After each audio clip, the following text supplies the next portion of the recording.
السلام علیکم ورحمۃ اللہ وبرکاتہ۔ نحمدہ و نصلی علی رسولہ الکریم، اما بعد فاعوذ باللہ من الشیطان الرجیم، بسم اللہ الرحمن الرحیم۔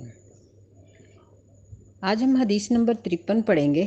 جس کا عنوان ہے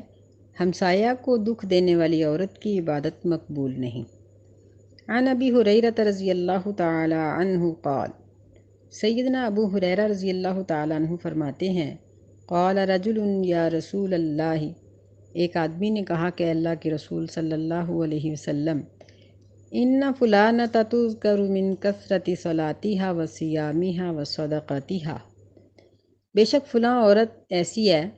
کہ اس کی نمازوں کی کثرت، روزوں کی کثرت، صدقات و خیرات کی کثرت ذکر کی جاتی ہے، یعنی بہت عبادت گزار ہے، نفلی روزے، نفلی صدقات بہت زیادہ کرتی ہے۔ غیر انہا توزی جیرانہا بلسانہا، سوائے اس بات کے کہ وہ اپنے ہمسائیوں کو اپنی زبان سے تکلیف دیتی ہے۔ نبی صلی اللہ علیہ وسلم نے فرمایا، ہی فی النار، یہ عورت جہنم میں ہے۔ قال یا رسول اللہ، اس نے کہا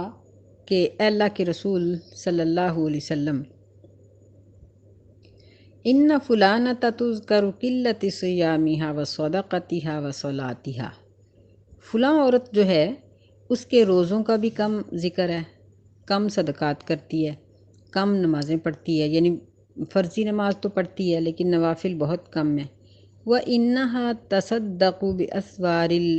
بِأَسْوَارِ مِنَ الْعَقِدِ، اور وہ تو پنیر کے ٹکڑوں کا صدقہ کرتی ہے، یعنی بہت کم تر صدقہ، ہلکی چیز کا صدقہ۔ وَلَا تُؤْذِي بِلِسَانِهَا جِيرَانَهَا، اور لیکن وہ اپنی زبان سے اپنے ہمسائے کو تکلیف نہیں دیتی۔ نبی علیہ السلام نے فرمایا، ہی فی الجنہ، یہ عورت جنت میں ہے۔ اس حدیث کو امام احمد نے اپنی کتاب میں ذکر کیا ہے،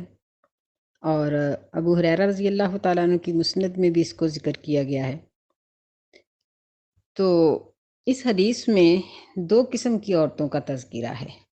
پہلی وہ ہے جو اپنی زبان سے تکلیف دینے والی ہے، اور دوسری وہ ہے جو تکلیف دینے والی نہیں ہے۔ بات بالکل واضح ہے، ہم پیچھے حدیث پڑھ آئے ہیں کہ نبی صلی اللہ علیہ وسلم نے سوال کیا تھا کہ اتدرون ما المفلس، کیا تم جانتے ہو کہ مفلس کون ہے؟ تو صحابہ اکرام کہنے لگے کہ اللہ کے رسول، وہ آدمی جس کے پاس مال نہیں، کپڑے نہیں، دنیا کی آسائش نہیں۔ ظاہر ہے ہماری زبان میں بھی مفلس، غریب وہی ہوتا ہے۔ نبی صلی اللہ علیہ وسلم نے فرمایا، نہیں، وہ نہیں ہے۔ مفلس وہ ہے جو بہت سی نیکیاں لے کے آئے گا، ڈھیر لگے ہوں گے نیکیوں کے،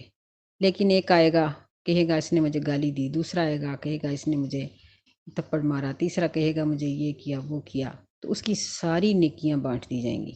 حتیٰ کہ ابھی بھی اس کے جو قرض خواہ ہیں، مظلومین ہیں، ان کی قطار لگی ہوگی۔ فرشتے پوچھیں گے کہ اللہ اب کیا معاملہ کیا جائے؟ اللہ تعالیٰ فرمائیں گے کہ اب مظلومین کے گناہ اس ظالم پہ ڈال دو۔ اس حدیث کو جب ہم دیکھیں تو اس حدیث کی خود بخود سمجھ آ جاتی ہے کہ روزہ، صدقہ، خیرات، ان ساری چیزوں کا، کثرت صلات، ان چیزوں کا تعلق یہ اللہ تعالیٰ کی عبادات یعنی حقوق اللہ سے ہے، کہ وہ حقوق اللہ تو ادا کرتی ہے، لیکن اپنی زبان سے کسی کی دل آزاری، کسی کو گالی، کسی پر بہتان، کسی کو الٹا سیدھا کچھ اور کہہ دیا، تو دیکھیں کہ ایک بہتان ہی جو باندھا جاتا ہے، دنیا میں اس کے 80 کوڑے ہیں، تو آخرت میں اس کی سزا کیا ہوگی یہ اللہ ہی جانتا ہے۔ اسی طرح کسی کو گالی دینا، جھوٹی قسمیں کھانا، جھوٹ بولنا، یا بعض لوگوں کو عادت ہوتی ہے بات بات پہ دوسروں کو جینے نہیں دیتے، تو ایسی صورت میں یہ بات بالکل سمجھ میں آتی ہے کہ اپنی جو عبادت ہے وہ اپنی جگہ پر، لیکن حقوق العباد کا ادا کرنا یہ لازم ہے۔ جب تک حقوق العباد نہیں ادا کیے جائیں گے، اس وقت تک بندہ صرف حقوق اللہ ادا کرنے سے نہیں چھوڑا جائے گا، نہیں چھوٹ سکے گا۔ دوسرا، ان دونوں میں ایک اور چیز کا بھی فرق ہے کہ پہلی حدیث میں یہ ہے کہ تذکر من کثرت صلاتہا، کہ جب اس کی عبادات کی کثرت کی شہرت ہے تو ممکن ہے کہ اس کے اندر فخر اور تکبر بھی آ جاتا ہو۔ بعض اوقات یوں بھی ہوتا ہے کہ ایک شخص جب نیکی کرتا ہے نا، تو نیکی کرنے کے بعد شیطان دیکھتا ہے کہ اس نے نیکی کر لی ہے، اس نے روزہ رکھ لیا ہے، اس نے تو نفل پڑھ لیے، یا اس نے صدقہ کر دیا۔ اب شیطان دیکھتا ہے کہ میں اس کی اس نیکی کو کیسے ضائع کراؤں، یہ کر تو چکا ہے، یہ اس کی عادت بن گئی، یہ تو ہٹتا ہی نہیں ہے۔ تو شیطان پھر اس کے لیے نا مختلف راہیں تلاش کرتا ہے، حتیٰ کہ اس کو فخر اور تکبر میں مبتلا کر دیتا ہے کہ وہ خود روزہ رکھنے والا، تہجد پڑھنے والا، دوسرے کو جو تہجد نہیں پڑھتا یا نفلی روزے نہیں رکھتا ان کو حقیر سمجھنا شروع کر دیتا ہے۔ تو جب کسی کو حقیر سمجھا جائے تو پھر اپنے اندر تکبر کا آ جانا یہ غلط نہیں ہوتا۔ نبی صلی اللہ علیہ وسلم نے فرمایا تھا نا کہ الکبر بطر الحق وغمت الناس، کہ کبر کیا چیز ہے، تکبر کیا ہے؟ آپ نے فرمایا کہ حق کو ٹھکرا دینا، لوگوں کو حقیر سمجھنا۔ تو جب ایک شخص اپنی عبادت کی وجہ سے اپنے آپ کو بہتر سمجھنا شروع ہو جائے، دوسروں کو حقیر سمجھنا شروع ہو جائے، تو اس کے لیے تباہی ہے۔ امام نووی رحمۃ اللہ علیہ نے اپنی کتاب ریاض الصالحین کے اندر ایک باب باندھا ہے جس کا عنوان انہوں نے یہ رکھا ہے کہ نبی صلی اللہ علیہ وسلم نے کچھ مجرمین پر لعنت ڈالی ہے، مثلا رشوت لینے والا، سود کھانے والا، اور اس طرح چند لوگ۔ لیکن انہوں نے یہ اس باب کے اندر ذکر کیا ہے کہ ہم کسی معین شخص پر لعنت نہیں ڈال سکتے۔ اس بات کے کرنے کا مطلب یہ ہے کہ ہمیں پتہ ہے کہ بے پردگی گناہ ہے، لیکن ہم کسی بے پردہ عورت کو دیکھ کر کہیں کہ یہ اللہ کے نزدیک مجرم ہے اور اس کو یہ اور یہ سزا ملے گی، یہ چیز نہیں سوچنی چاہیے۔ ایک شخص رشوت لیتا ہے، ہمیں پتہ ہے کہ رشوت لینے والے، دینے والے، لکھنے والے، ان سب پہ لعنت ہے، لیکن ہم یہ نہیں کہہ سکتے کہ اس شخص کے اوپر لعنت ہے۔ یہ ہجڑے خسرے جن کو کہتے ہیں، ان کے اوپر نبی صلی اللہ علیہ وسلم کی لعنت ہے، لیکن ہم کسی خسرے کو دیکھ کر یہ نہیں کہہ سکتے کہ اس شخص کے اوپر لعنت ہے۔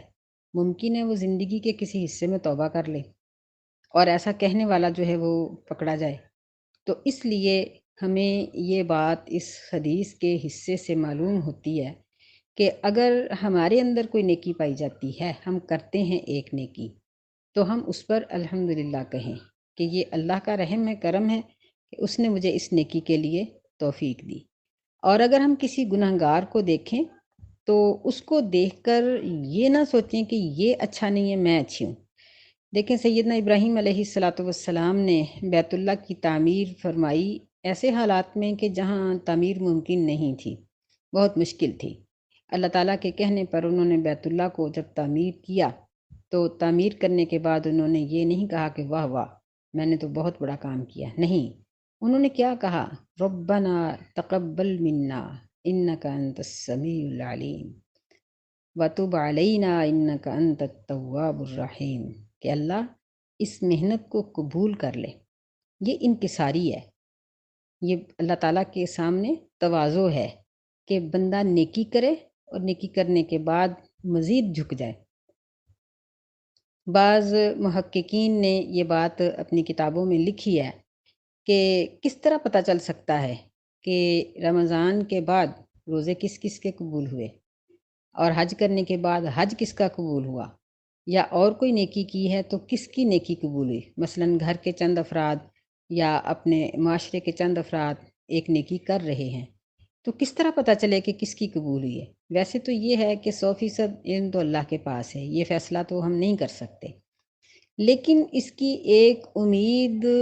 یہاں سے ہمیں لگ سکتی ہے کہ اگر تو نیکی کرنے کے بعد نیکی کرنے والے کے اندر انکساری آئی ہے اور اس کے اوپر یعنی اس کی یہ کیفیت ہو گئی ہے کہ رمضان سے پہلے جو اس کے اندر گناہ تھے وہ رمضان کے بعد نہیں رہے، تو پھر امید کی جاتی ہے کہ اس کی نیکی اللہ تعالیٰ نے قبول کر لی۔ حج کرنے کے لیے گیا تھا تو اس میں جو سستی اور کوتاہی تھی واپس آنے کے بعد وہ نہیں دیکھی گئی، تو امید کی جا سکتی ہے کہ اللہ تعالیٰ نے اس کا حج قبول کر لیا۔ زکوٰۃ دینے سے پہلے اپنے مال کو کمانے یا اکٹھا کرنے یا باقی معاملات میں جو سستی اور کوتاہی تھی وہ بعد میں نہیں آئی۔ بندہ دن بدن نیکی میں بڑھتا ہی چلا جائے تو یہ اس کی نیکی کی قبولیت کی علامت ہے۔ اس حدیث کا جو دوسرا حصہ ہے نا، اس میں یہ بات بیان کی گئی ہے کہ اس عورت کی یہ بات مشہور ہے کہ وہ یعنی کم صدقہ کرتی ہے، کم نمازیں پڑھتی ہے، روزے بھی کم رکھتی ہے، اور صحابی نے یہ ذکر کیا خاص طور پہ کہ وَإِنَّهَا تَصَدَّقُ بِالْأَسْوَارِ مِنَ الْعَقِدِ، کہ وہ تو پنیر کے ٹکڑے، یعنی جسے ہم کہتے ہیں نا کہ باسی روٹیاں، وہ ان لوگوں کا پنیر اس کے برابر ہی آتا تھا کہ وہ تو اتنی ہلکی چیز کا صدقہ کرتی ہے۔ اب ظاہر بات ہے کہ وہ نیکیاں تو کرتی، فرائض کی ادا کرنے والی تو ہے، تو جب وہ کم تر چیز کا صدقہ کرتی ہے تو اس کے اندر انکساری ہے، وہ اپنے آپ کو کم سمجھتی ہوگی، اور یہی چیز اللہ تعالیٰ کو مطلوب ہے کہ بندہ دنیا میں اکڑ کر فخر اور تکبر کے ساتھ نہ رہے، بلکہ انکساری اور تواضع کے ساتھ رہے۔ نبی علیہ السلام نے فرمایا کہ تواضع کے اوپر، نرمی کے اوپر جو ملتا ہے وہ سختی کے اوپر نہیں ملتا۔ اللہ تعالیٰ ہمیں سمجھ۔ نمبر 54 پڑھیں گے، جس کا عنوان ہے نیک کون اور شریر کون۔ عن ابی ہریرہ رضی اللہ تعالی عنہ قال، سیدنا ابو ہریرہ رضی اللہ تعالی عنہ فرماتے ہیں، ان رسول اللہ صلی اللہ علیہ وسلم وقف علی ناس جلوس، بے شک نبی صلی اللہ علیہ وسلم کچھ لوگ جو بیٹھے ہوئے تھے ان میں کھڑے ہوئے، فقال، پس آپ نے فرمایا، الا اخبرکم بخیرکم من شرکم، کیا میں تمہیں اس بات کی خبر نہ دوں کہ تمہارے بدترین لوگوں میں سے بہترین کون ہیں، اچھے لوگ کون ہیں؟ قال فسکتوا، ابو ہریرہ رضی اللہ تعالیٰ عنہ کہتے ہیں کہ صحابہ کرام خاموش ہو گئے۔ یعنی صحابہ کیوں خاموش ہو گئے؟ وہ اس بات سے ڈر گئے کہ کہیں ہمارا نام برے لوگوں میں نہ آ جائے، اور وہ خوفزدہ ہوئے کہ پتہ نہیں اب برے کون ہیں اور اچھے کون ہیں۔ اس سوچ کی وجہ سے وہ چپ ہو گئے۔ فقال ذلك 3 مرات، نبی صلی اللہ علیہ وسلم نے اپنی بات کو 3 مرتبہ دہرایا۔ فقال رجل، تو ایک آدمی، ایک صحابی کہنے لگے، بلا یا رسول اللہ، کیوں نہیں اللہ کے رسول، اخبرنا بخیرنا من شرنا، آپ ہمیں خبر دیجئے کہ ہمارے بدترین لوگوں میں سے اچھے لوگ کون ہیں؟ آپ نے فرمایا، خیرکم من یرجا خیرہ، تم میں سے بہتر وہ ہے جس سے بھلائی کی امید کی جائے، ویؤمن شرہ، اور اس کی برائی سے بے خوف ہوا جائے، وشرکم من لا یرجا خیرہ، اور تم میں سے بدترین وہ ہیں جن سے بھلائی کی امید نہ کی جائے، ولا یؤمن شرہ، اور نہ ہی ان کے شر سے بے خوف ہوا جائے۔ یعنی یہ اچھائی اور برائی کے ناپنے کا معیار ہے، آلہ ہے، کہ دیکھا جائے کہ ہم میں سے اچھا کون ہے اور برا کون ہے۔ اگر اس معیار کو ہم اپنے ذہن میں رکھیں تو ہم اپنے بارے میں بہت اچھی طرح سے فیصلہ کر سکتے ہیں کہ ہمارا شمار کن لوگوں میں ہے۔ کہ آپ نے فرمایا کہ اچھا وہ ہے جس سے بھلائی کی امید کی جا سکے۔ بھلائی کی امید کس سے کی جا سکتی ہے، اور کیا بھلائی کس چیز کو کہتے ہیں؟ مثلاً عام گھریلو معاملات ہوتے ہیں، ان میں ایک عورت دوسری عورت سے کوئی مشورہ مانگتی ہے تو اس کو امید ہو کہ یہ مجھے اچھا ہی مشورہ دے گی۔ اگر وہ اس سے کوئی بات پوچھے تو اس کو یقین ہو کہ یہ میری رہنمائی کرے گی اور مجھے اچھا طریقہ بتا دے گی۔ اگر اسے مدد کی ضرورت پیش آئے تو وہ اس سے مدد مانگ لے کہ یہ کام میرا کر دو یا یہ میرا کام اس طرح سے کروا دو، تو یعنی اس کو یقین ہو کہ یہ یہاں سے میرا کام حل ہو جائے گا، اور اس کو گھریلو سطح پر یا خاندانی سطح پر یا کسی بھی سطح پر اس کو اس بات کا ڈر نہ ہو کہ یہ میرے بارے میں شر پھیلائے گی یا میری بدخواہی کرے گی، میرے نقصان کا کام کرے گی، یا مجھے لڑا دے گی، یا وہ میرے عزیزوں کے اندر میرے بارے میں بری خبریں پہنچائے گی، یہ چیزیں نہ ہوں۔ ایک اور حدیث میں اس مفہوم کو اس طرح سے بیان کیا گیا ہے کہ مومن وہ ہے من سلم المسلمون من لسانہ و یدہ، کہ دوسرے مسلمان اس کی زبان سے اور اس کے ہاتھ سے سلامت رہیں، یعنی نہ زبان سے وہ کسی کی برائی بیان کر کے اس کو تکلیف پہنچائے بہتان باندھ کر، اور نہ ہی وہ اپنے ہاتھ سے کسی کو کوئی تکلیف پہنچائے۔ اللہ تعالیٰ نے اپنے نبی صلی اللہ علیہ وسلم کو فرمایا